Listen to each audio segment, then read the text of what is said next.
it's really only going to work for you if you want to add value, be consistent, and kind of have that long game approach in mind. Hey guys, welcome back to Builder Funnel TV, and today we are going to talk about Nextdoor. So Nextdoor is a community platform, and it popped up maybe a year or two ago, and it's really become kind of this neighborhood community social network type of platform. And so what I want to talk about is a few ways that you can use this platform to your advantage in terms of networking and marketing your company. So first of all, what is it? It's basically a platform where you can sign in and then you're a part of your neighborhood community online. And so you can meet neighbors and you can interact.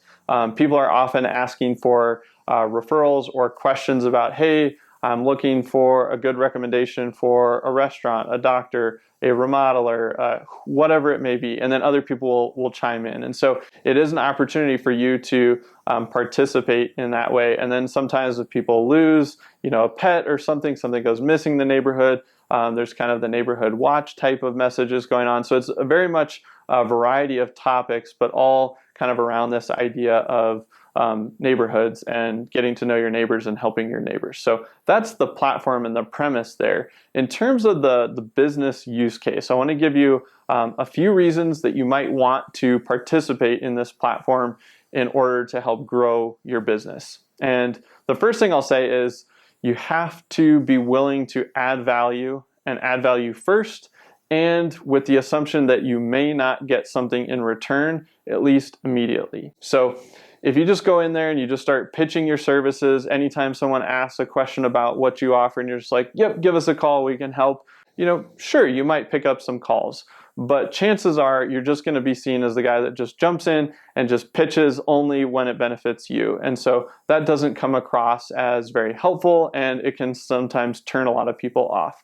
So I recommend an approach where you're just actively participating just like you would if you didn't have the business. So you'd be recommending other things like restaurants or other services that you don't offer. You're helping people when they have questions, and maybe you're even offering some DIY advice if they ask a question around a home repair related item, even if you could do the item, or maybe you're like, I don't do DIY stuff or handyman type projects. But if you're continually helping people, you start to elevate yourself as an expert. And then when people have real projects, then they want to go to you because they're like, man, this person is always offering this great advice. They're an expert. Oh, and they have this company that does all this. I'm definitely going to go to them. And so you really have to take that helpful approach first and just be willing to give, and not just in your line of work. You want to just be helpful in all areas when you have advice to offer or recommendations to offer. So that is the first thing.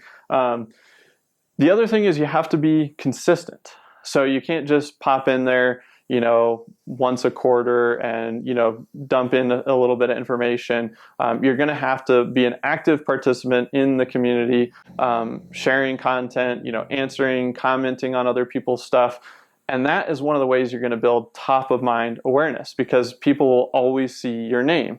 And if you're always making positive contributions, then they're going to draw that emotion to you in terms of, wow, this person's always helping. This person's always there to support. They're really engaged. Those are all positive connections that they're associating with you. And then when they actually have a problem that you can solve and they can pay you for it, you become the go-to. So that consistency piece can't be overlooked. So if you're not willing to do that, I wouldn't even recommend participating. You've got to be helpful and you've got to be consistent. And that's really the last piece, is you've got to have that long game in mind. Hey, you're in this neighborhood, you start to get to know your neighbors, it takes some time to build those relationships and really get to know them. And so if you kind of take that approach and just turn it into your digital approach, which is, I'm just going to get to know people, I'm going to participate, I'm going to be active, I'm going to be part of these conversations, you will be top of mind and you will become the go-to anytime anyone in that neighborhood has a project that you can actually